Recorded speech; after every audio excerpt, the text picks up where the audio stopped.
I had a couch, I had a bed, and then the rest of the stuff we can wait until March to get a kitchen table and maybe a dresser or something. All right, we are here, another episode of Not Even D2. I'm your host, KJ Allison, here with my boy, Neruda Perdomo. We got a good episode today, good conversation loading. We talked with Rodney Rogan, head coach of Johns Hopkins women's basketball. They're having a really good season, top 5 in the country, 8-0 headed into the break. It was a really good convo. First, bro, I know it's finals week for both of us. We both got that out the way, so we both home. Talk to me how it went for you.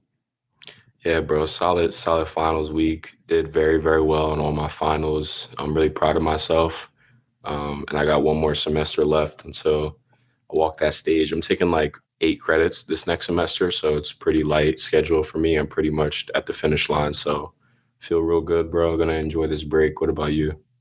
Nah, that's tough, bro. Happy for you about to be done with school. I know that Thank feeling. You, yeah. One more to go. Just keep pushing. The semester was definitely a lot, bro. A lot of adjustment heading into grad school, NYU, adjusting to the city, all that. But, just put my head down, grinded, and benefits paid off, bro. I mean, pod's still doing good. We grinding every week. And then I just got this internship with NYU Athletics. So that's big news. Get my pockets a little fatter going into the next semester. But yeah, definitely just a good learning experience. Finals week was good.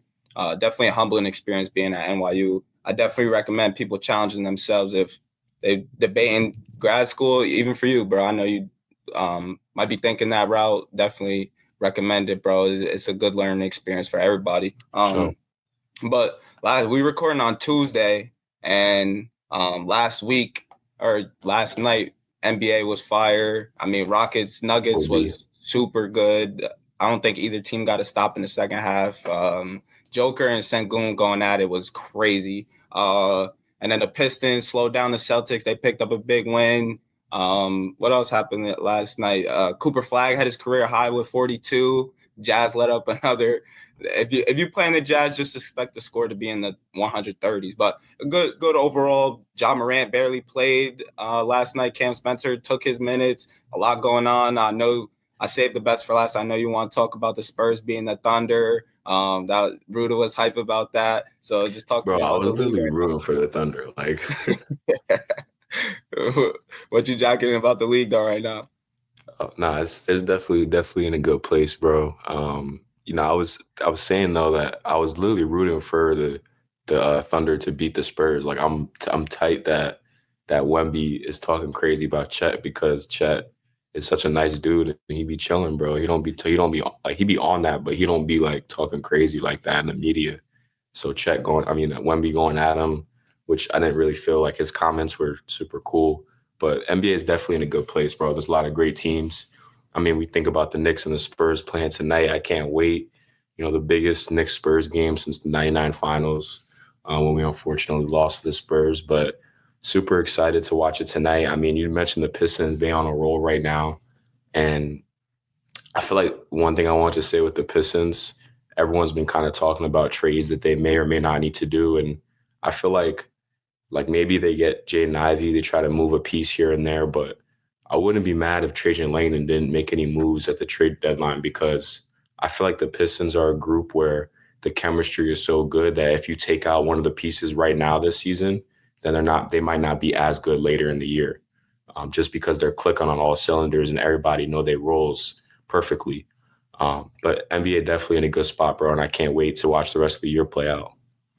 Yeah, there's like people still skeptical about the cup, bro. And like you said, the biggest game between the Knicks and Spurs, that wouldn't happen if there was no cup. Like the cup games really intensify some of these, especially like semifinals to the finals. There's a lot on the line. I mean, you're playing for money in itself, but also like historical implications, being the N Cup MVP or winning the N Cup, having a chance to be the first team to win it and then win it.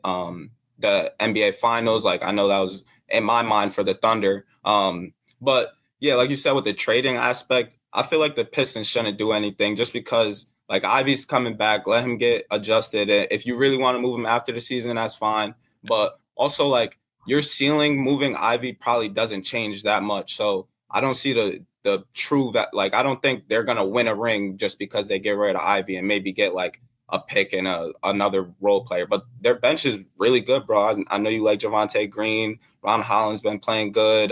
Like Isaiah Stewart sometimes off the bench too. Like the Pistons are good, bro. But who you got tonight in the Spurs Knicks? Oh, come on, bro. Watch out. What, You know what I got. You got the You know Knicks? who I got, bro. I got the Knicks. Go New York, go New York, go. That's gonna meet me at the bar, sports bar later tonight in the city. That's valid. That's valid. Have fun, bro. But I got the Spurs. If you want to put 20 push-ups for the pod on, I'm down. I'm down with that.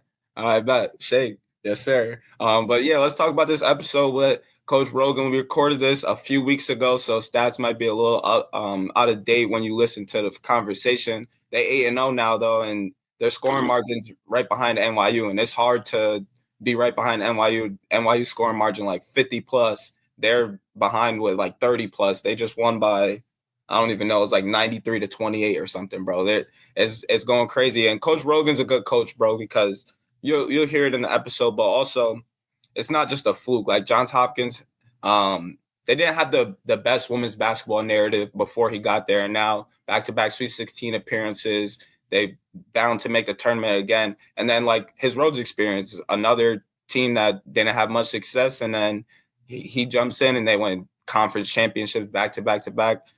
Good coach, bro, but talk to me about this episode. Definitely a great episode. Shout out Coach Rogan. Definitely a cool dude. One thing I wanted to say, I was listening to the episode and I was like, I can't wait for these NCAA tournament runs. They've obviously already been to the tournament, but what I meant to say was I can't wait for those championship runs because they're OD this year. Like you said, 8-0.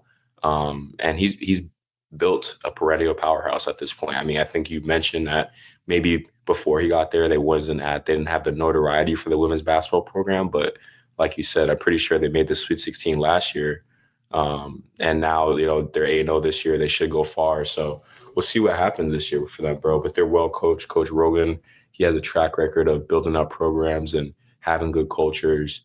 So I'm really excited to see what they do, and I love how they play. Yes, sir, bro. I'm a Hopkins fan, but I don't know if NYU and Hopkins plays in the tournament, bro. We gotta pick a side. But definitely stay tuned. Follow us at Not Even D2. Subscribe, and let's get into this conversation with Coach Rogan.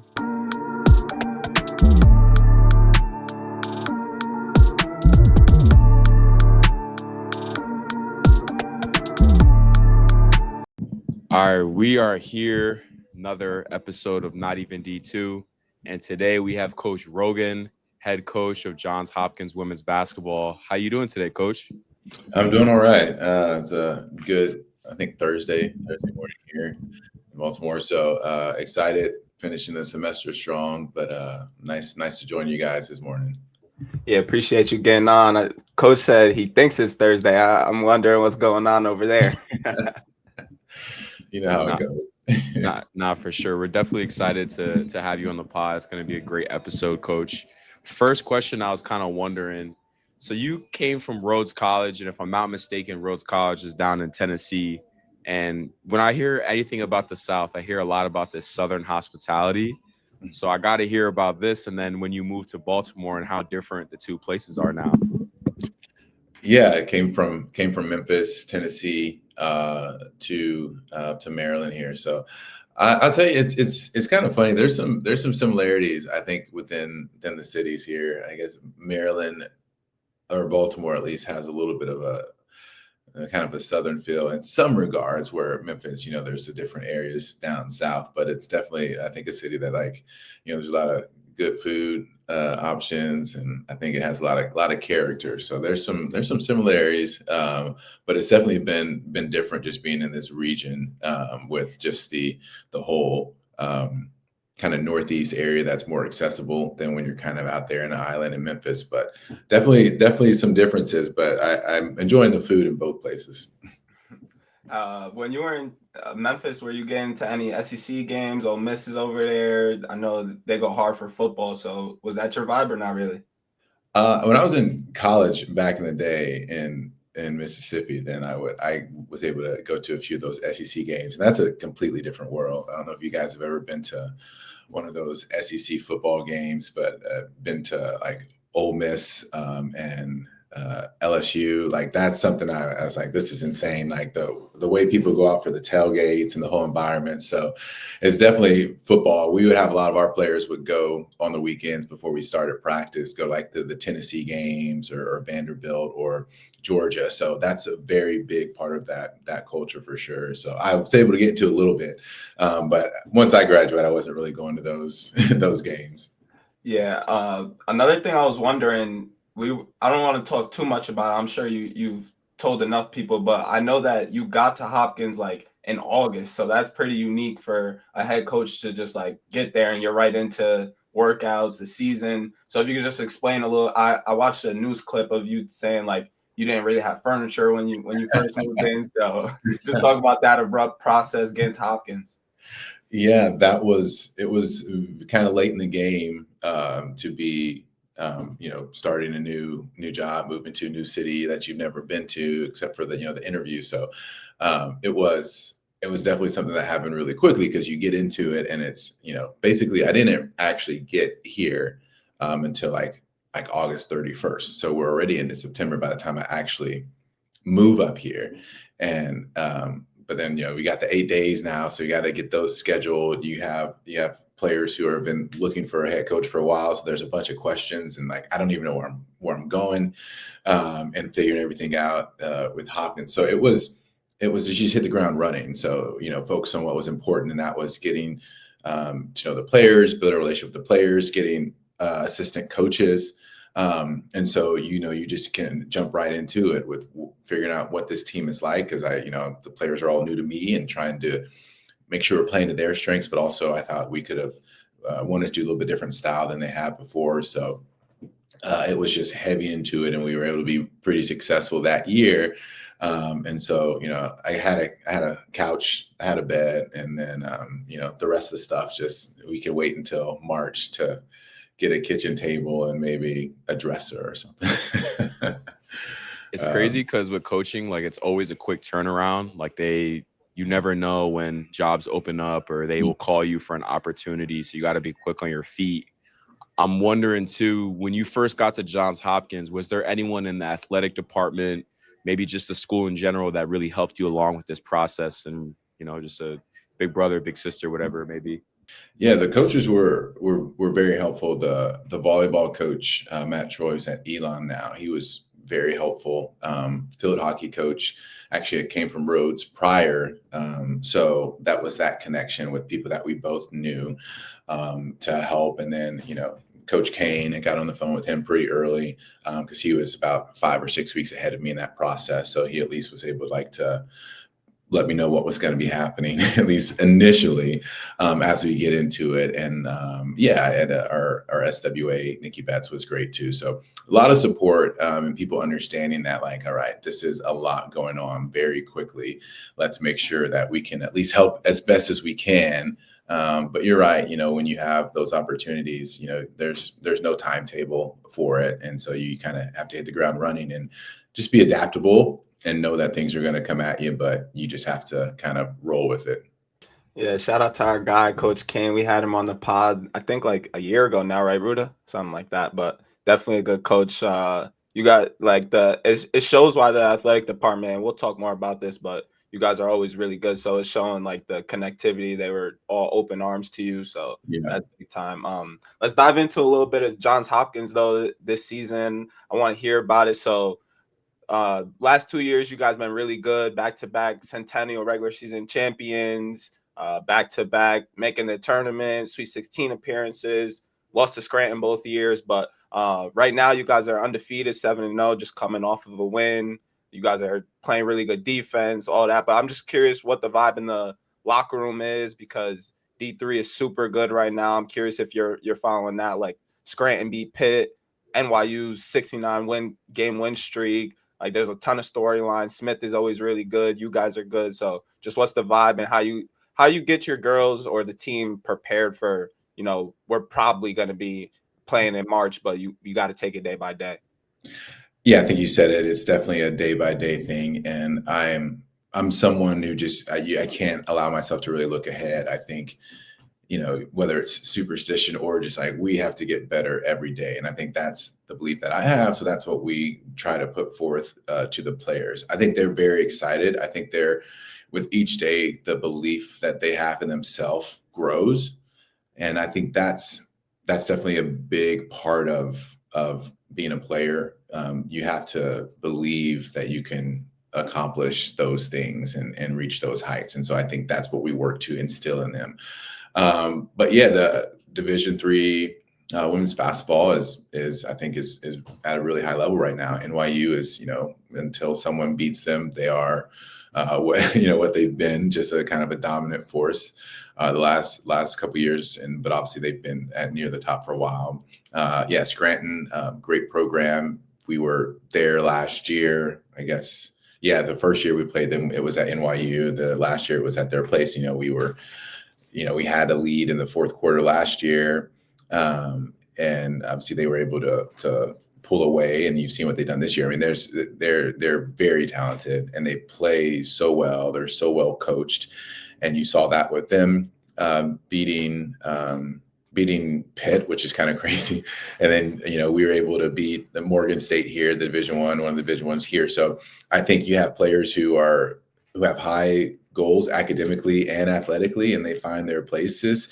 And so I think, the locker room, I think they're trying to get through this week with, last week of classes and then finals. But I think the belief that they have is growing every day, and the connection that they're building as teammates is growing. So I think that's what you want as a coach, like knowing that we're getting better every day and with still room to improve, and they come with the right attitude. So I couldn't ask for more out of the group. It's kind of funny, like the Division III landscape right now in women's basketball, because I was looking at some of like the prior year's results. And so like the top 5 right now, like the top 5 schools in the country based on the D3 Hoops rankings. So NYU's NYU, they won back-to-back years. Scranton's number 2. They lost to NYU in the 23-24 playoffs.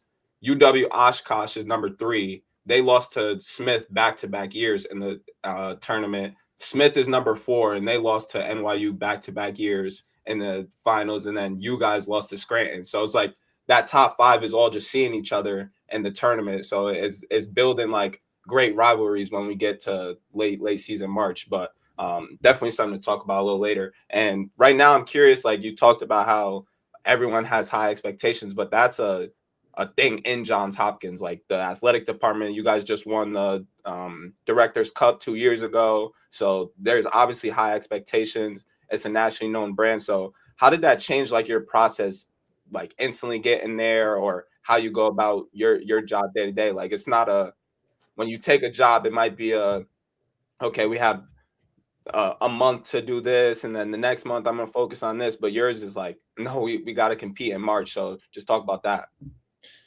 There's definitely that expectation of success, and I think we're built for that. I think with what we're able to do with strength conditioning coaches, the sports performance with our athletic trainers, I think there's a lot that's built in to support the student athletes. And so when you get there and there's the field hockey coach who's been to 4 national championship games. The women's soccer coach has won a national championship. The volleyball coach at the time won a national championship. And and our new volleyball coach played at Penn State. So there's that expectation with all the programs. I haven't even started talking about track and field. I don't want to miss anyone, but there's a lot of great coaches who perform at a high level. So it's you have great people to learn from. And being a program athletic department that's won Directors Cups, that's high achieving, that's where you want to be. And I think our players wanted that too. So when we celebrate Directors Cup, you earn points with the NCAA tournament, but then the more further you go in the NCAA tournament, you get more. And so I think wanting to be a part of that, they're good friends with the field hockey team. They're good friends with like some volleyball players. So it's like that excellence that's surrounded, and the student athletes at Hopkins for the most part really support each other because it's a unique place to be academically, but also being pushed athletically so much and doing it at a high level. So I've learned from all the coaches that we've worked with, and it's fun that the expectation is to celebrate other teams. There's no jealousy that I've seen that I felt in the athletic department, and I think that can be rare because all teams are truly rooting for each other. And if I can take time to talk to the football coach, to Dan, like while they're getting ready for, another triple option team, like it's pretty cool that we can take the time to know what's going on with other sports, even when you're heavy in it. So that's I think that's a testament to our athletic director and the tone that she sets within our department. It's kind of funny you bring up, you made a small little point, how that's rare, how you don't see that at a lot of Division III schools. And it's 100% true, because in the age of, Division III schools, the fundraising not being where it's at, some coaches might, look twice at another coach like, oh, why is he getting a certain amount of money? Yeah. And then they might have a certain level of jealousy. But at Johns Hopkins, it's like, no, we're all trying to be good. We're all trying to be great. So we're all going to support each other in that way. Mm-hmm. It's because they don't got that financial burden. They're not worried about that. Hey, everybody got their struggles at the end of the day. But it is true. Johns Hopkins, they definitely elite. I was wondering though. So you guys played Morgan State earlier in the year, and I feel like, so let's say like a men's basketball team plays a Division III team plays a Division I team, and they make it a close game. I feel like majority in the locker room, they're gonna be like, oh, we're really close. Like we were in a close game with Division I team. We're going to be one of the best teams in the country automatically, right? Mm-hmm. But you guys already are one of the best teams in the country, and it's not something that you're like looking forward to. So when you beat a team like Morgan State, what is the like? Obviously, you're happy, but it's like, oh, we know we're supposed to do this, or we know that we can compete with them, so it's not a surprise anymore. I'm just kind of interested in that aspect of it. Definitely, when you go into those games, because it's a technically exhibition game for us, a real game for them. I was able to be a little bit more relaxed than I usually am for games and all that. So we just went out there and we played. And I think the expectation was we're going to go out there and compete. And that's how it always is. It's like we have to focus on what we do. Here's some information on them. We didn't do like a full scout like we normally would.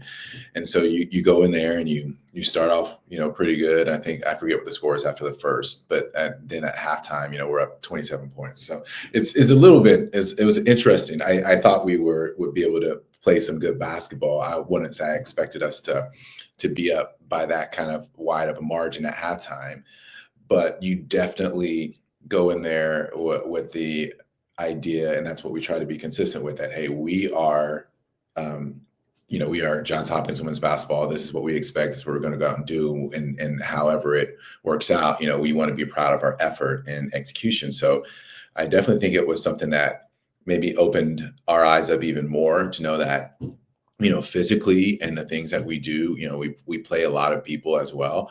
And so knowing that we can go out there and really kind of like dominate a game, I think it gives you a different set of expectations maybe and the confidence. But I still know that like we played better against them in the first half than like most of our games, I feel like, so far. So it's kind of a weird thing but you take away experience of beating a Division I team that our players will never forget. And then also able to be like, okay, we can, if we really execute, make shots, we can be really good.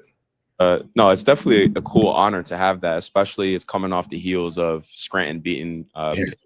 Like it's super cool to see Division III teams doing stuff like that.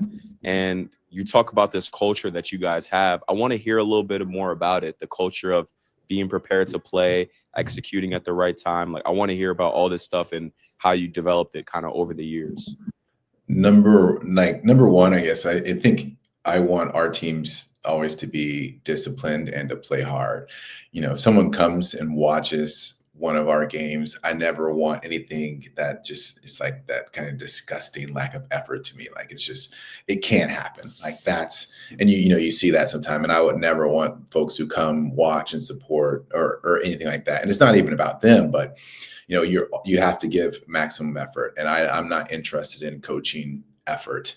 And I think you probably heard that from coaches, but that's kind of a non-negotiable. So I think that's what you set with basketball wise. But in terms of, players, I think for me as a player, something I really struggled with was confidence. And, I was able to have a solid career in college and all that. But I definitely struggled with the belief of what I could do.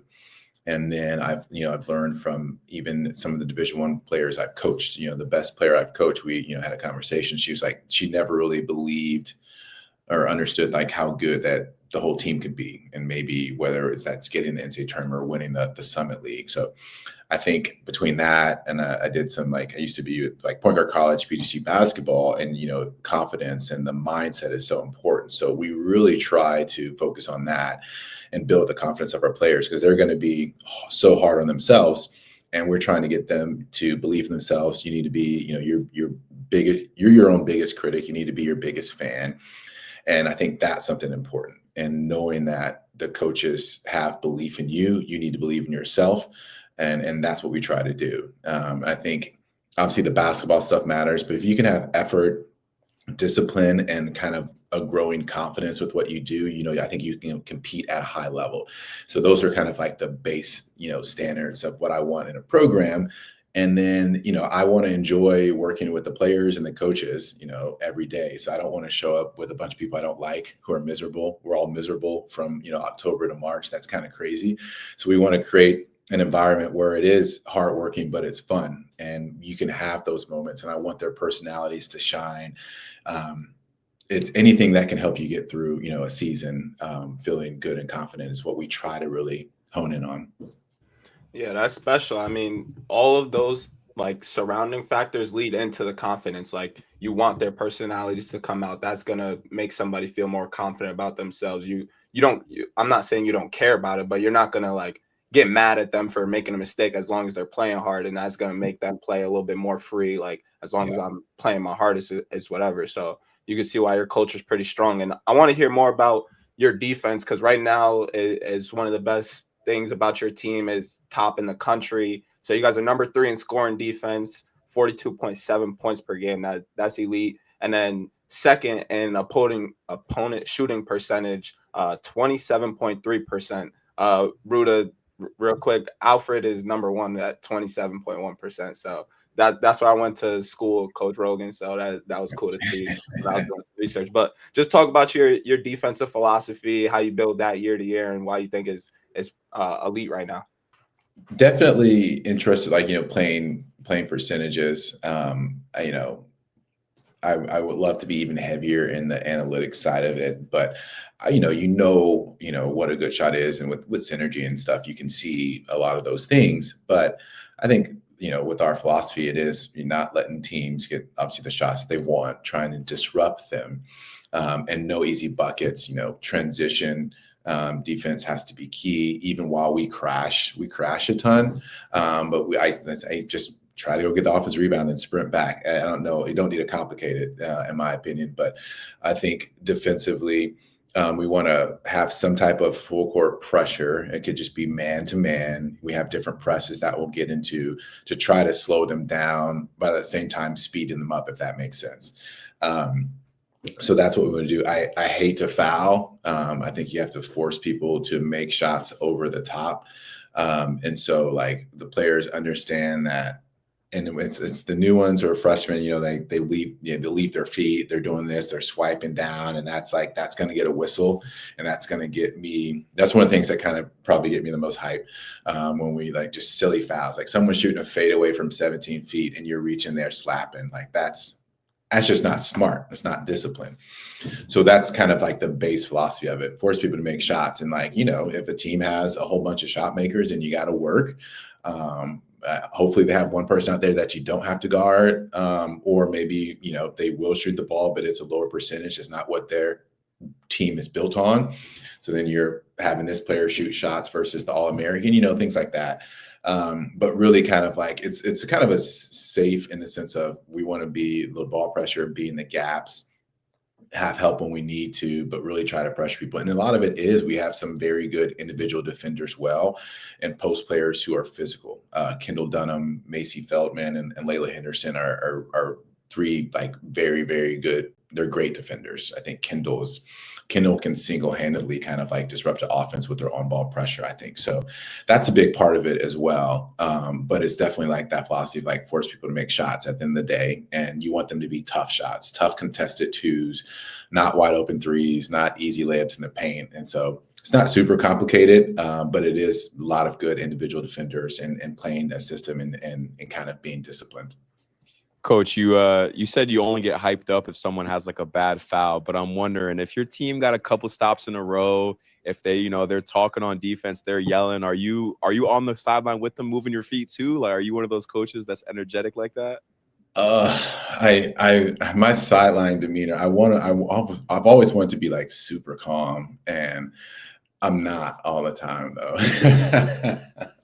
I want to just be sitting there like Phil Jackson used to do, but it doesn't always happen. I try to stay seated, but I get excited when there's someone gets a great offensive rebound and an effort play, or someone makes this fantastic pass when we really move the basketball, those charges. So not necessarily like the Shaka Smart defensive movement on the sideline, but there is some pacing up and down. I sit down more than Coach Kane. I don't even think Coach Kane has a chair, but I definitely will get up and try to get hyped. And I'm working on like staying calm, leaving the officials alone, but definitely trying to like always. I get excited for the players to make good plays, and I love when they have that passion and fire too. And so that's always something that I'm trying to bring as well. I mean, I love that, right? Like, I feel like a lot of times your defense in general can always influence sometimes your offense. Like if you're energetic on defense and you're locking another team up, you're going to be like, oh yeah, I can't wait to score it now. You guys haven't scored. Like those are sometimes the best feelings. I'm wondering this,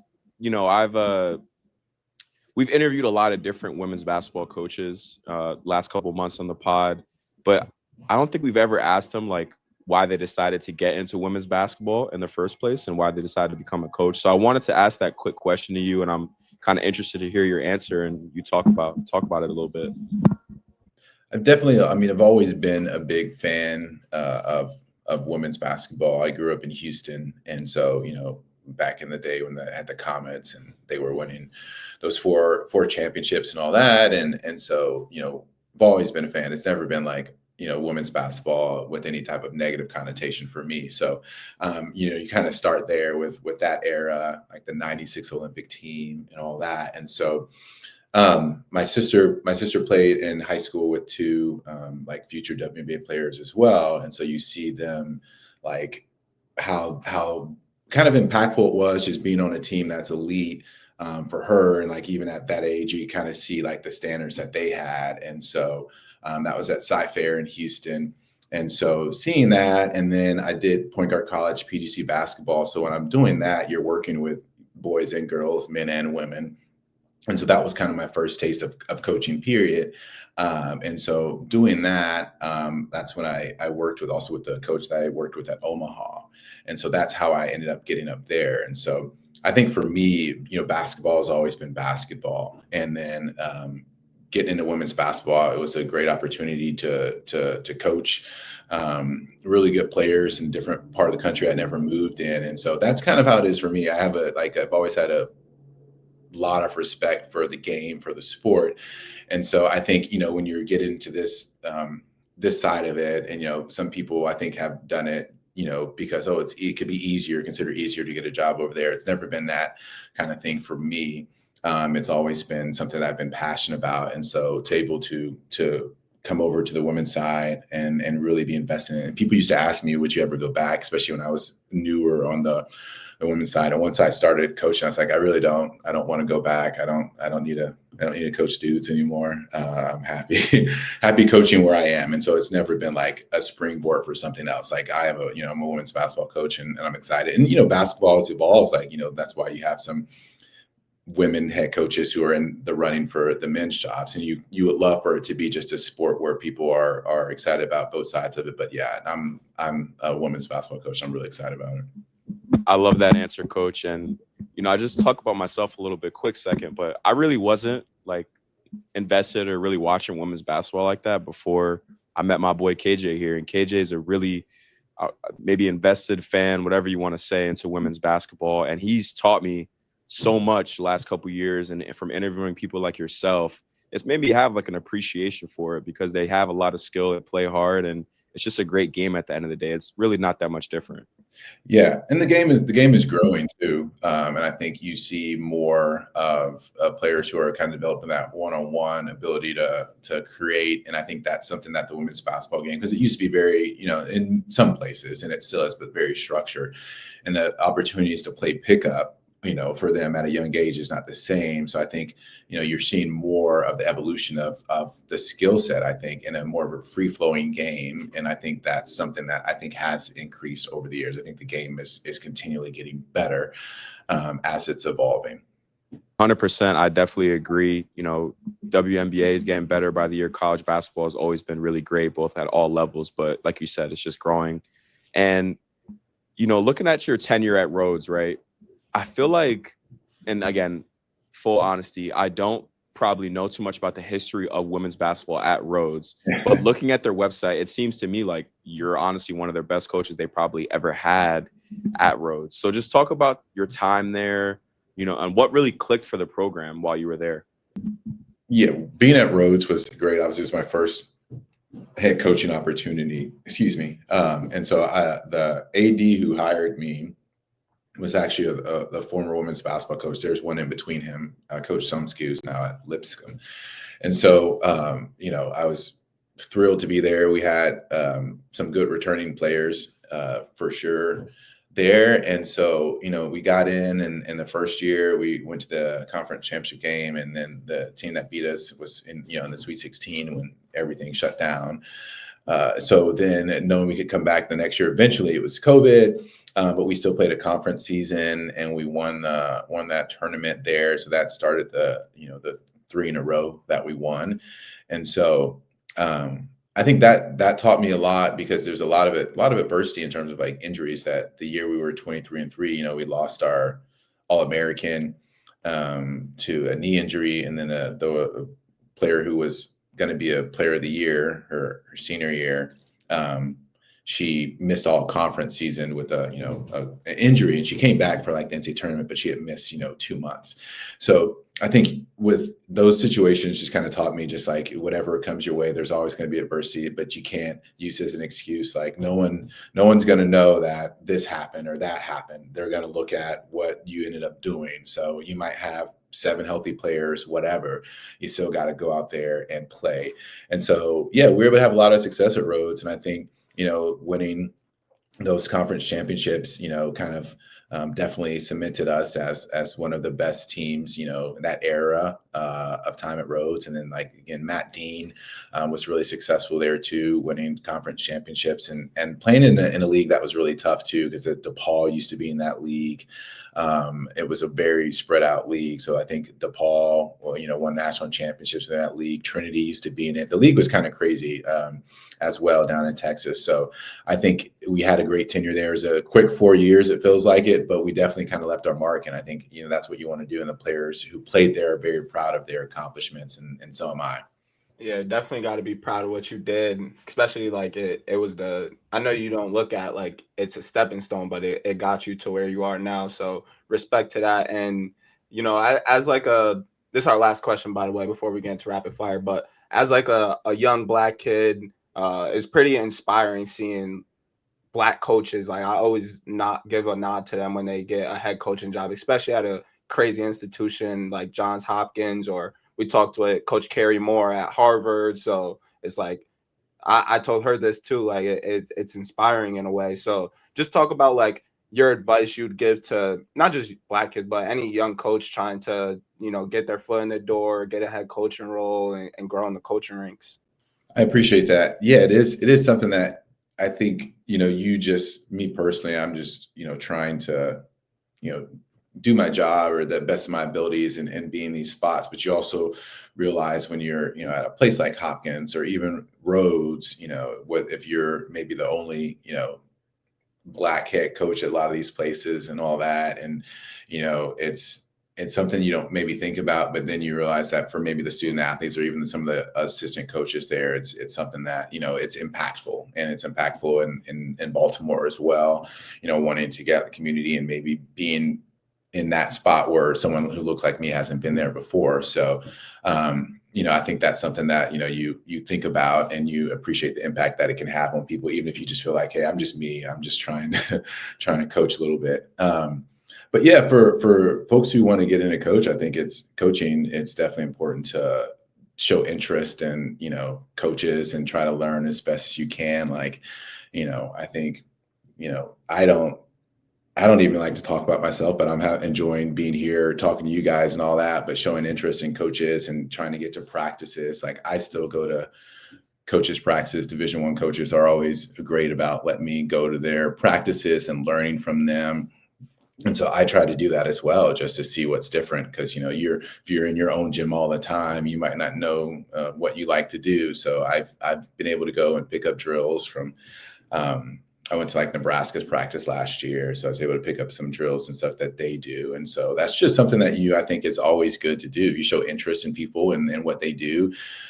That's always appreciated. And they will remember, oh, I came to your practice. Great. You can kind of build those connections. And I think it's obviously a tough profession. It can be a tough profession to break into. And, you might not start at the highest level. You're going to be working, living in a dorm, potentially doing intramurals, and living with another assistant coach who has a dog who he doesn't clean up after, hypothetically.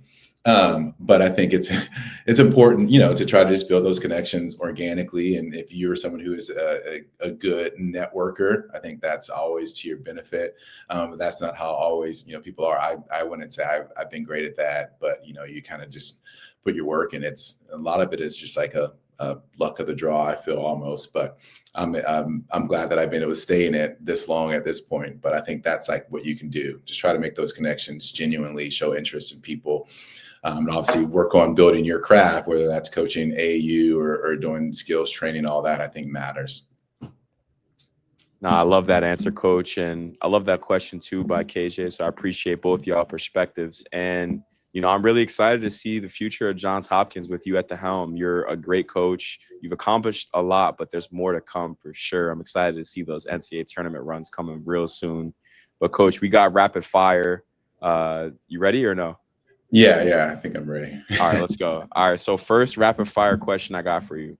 If you took, let's say, the best player that you've ever coached at Johns Hopkins so far and the best player you coached at Rhodes, and you put them in a one-on-one game, who's winning? Oh, wow, that's tough. It would be interesting because I think Johns Hopkins would have some really good defenders. I think Kiera Downey at Rhodes. So it's tough because her junior year, it was COVID, so no NCAA tournament, and then she got hurt her senior year. She's tough. I wish we could have got her more on the national stage because I don't think there have been too many players better than her. So her matched up versus Macy or Kendall. Macy's a little bit bigger than Kendall, so I feel like that would be a fun matchup. I'd really be excited about that because it'd be physical. They're both very competitive. All three of them are very competitive. So might have to make sure we got that whistle ready just to keep. But that would be a fun matchup. I'm gonna call it a draw though. I was gonna say I don't know if you're allowed to say who's gonna win or lose. No, that would be fun though. I would love to see them. They would have played great together too. Next rapid fire question I got for you. I could change it up too if you don't like this one, but if you had to pick one player from high major women's basketball to come play on Johns Hopkins tomorrow, who would it be? Good question. I don't know. I might take Audie Crooks right now. She's tough. She just has 47. Yeah, 19 to 23 from the field. Like there's not much you can do with her when she's on offense, and then they just surround her with shooters. So you got to pick your poison. So I'll say Audie Crooks right now. And then you're in Baltimore, Maryland right now, right right next to DC. Favorite food spots in the area? I got to hear this. Like coming because food in Tennessee, I know you said it's still good, but I feel like the food in Tennessee is a little bit different from the food in DMV. So talk about it real quick. Locally, this place called Ekibin. It has a few locations around here. That's always worth checking out if folks come in here. There's like a burrito place that I really like, Mystic Burrito. It's like California kind of style burrito, so it's really good. And I feel like anytime I can go to a burrito place that has like shrimp offering or steak or something, I'm always excited. So I'd say those two places are definitely ones that I would take people to. Yeah. Tough. So we're gonna end this episode with a starting five edition. So as a coach, you're assembling a lineup, point guard through center. And before I say what edition this is, you kind of like undervalued your playing career. Just so the viewers know, you went to Millsaps, you was over 1,000-point scorer, had a great career. So gotta shout that out. But this edition is gonna be the best players that you played against. So tell me where they played at and maybe like when you played them, if it was in college, high school, whatever. Okay, yeah. I think I'll go college. Troy Ruths from WashU. We played them in the. They won the Natty that year, right? Yeah, they beat us in the Elite Eight.